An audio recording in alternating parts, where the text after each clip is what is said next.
नमस्कार दोस्तों हालांकि मैं ऐसे खबर पे वीडियो बनाता नहीं हूँ, लेकिन दोस्तों फिर भी मुझे बनाना पड़ रहा है। बांग्लादेश में प्रदर्शनकारी जो हैं वो 1971 की जंग से जुड़े राष्ट्रीय स्मारक को जो है तोड़ दिया।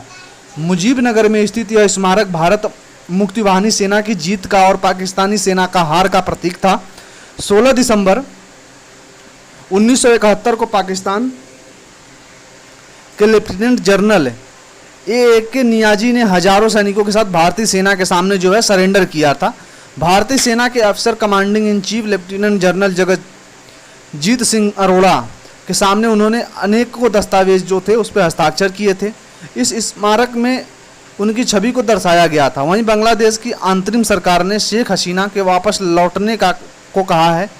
हसीना के इस्तीफे के बाद बनी सरकार में गृह मंत्रालय का जिम्मा संभाल रहे ब्रिगेडियर जनरल एवं सखावत ने कहा है कि हसीना की पार्टी ने नए चेहरों की ज़रूरत है। उन्होंने कहा हसीना को देश से निकाला नहीं गया था, वो खुद भागी थी।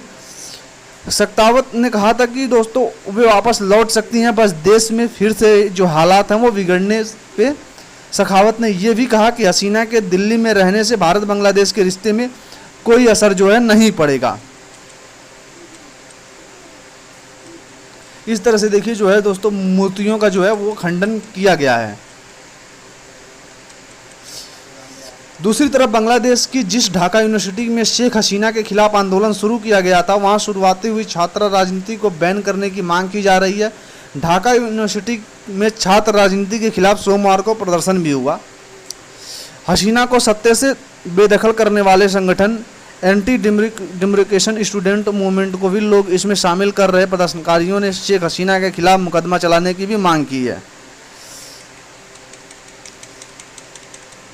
यूनुस मोहम्मद भारत के लिए दोस्तों खतरा नहीं। कांग्रेस नेता ने शशि थरूर ने एक इंटरव्यू में कहा कि मोहम्मद यूनुस भारत के लिए खतरा नहीं है। उन्होंने कहा कि यूनुस के पाकिस्तानी की या ISI या जमाते इस्लामी से संबंध नहीं है, वे अमेरिका के करीबी हैं। ऐसे में उनकी अंतरिम सरकार बनने से भारत और बांग्लादेश के संबंध पर कोई खास असर नहीं पड़ेगा। वहीं बांग्लादेश में हिंदुओं पर हो रहे हमलों के बीच अंतरिम सरकार के चीफ यंग एडवाइजर मोहम्मद यूनुस हिंदू छात्रों से मुलाकात करेंगे।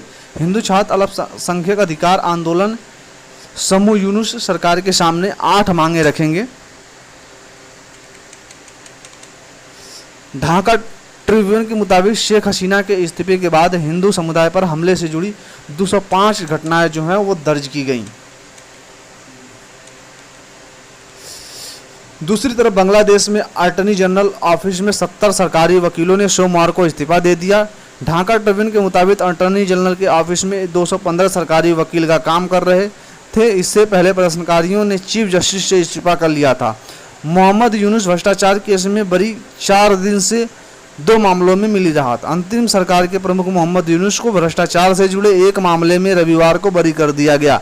बांग्लादेश के एंटी करप्शन कमीशन ने इशू पर भ्रष्टाचार के संबंध में एक नया केस दर्ज किया था। बांग्लादेश में 3 दिन पहले अंतरिम सरकार का गठन हुआ। अंतरिम सरकार की जो गठन से 1 दिन पहले ही यूनुस को श्रम कानूनों के उल्लंघन से जुड़े एक मामले में बरी कर दिया गया। भ्रष्टाचार के मामलों में सरकार में सलाहकार के तौर पर शामिल नूरजहां बेगम ने भी बरी किया। बांग्लादेशी अखबार डेली स्टार के मुताबिक एंटी करप्शन कमीशन के ढाका कोर्ट से दाखिल अपनी शिकायत वापस ले लिया है।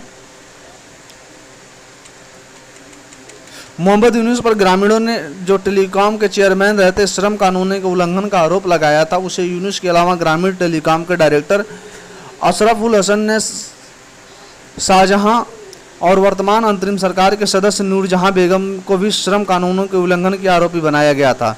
इस साल 1 जनवरी को सभी आरोपियों को 20,000 रुपये के जुर्माने के साथ 6 महीने की सजा सुनाई गई थी। इसके अलावा जून में एंटी करप्शन कमीशन में यूनुस समेत अन्य 13 लोगों पर जो है भ्रष्टाचार के केस दर्ज किया गया था।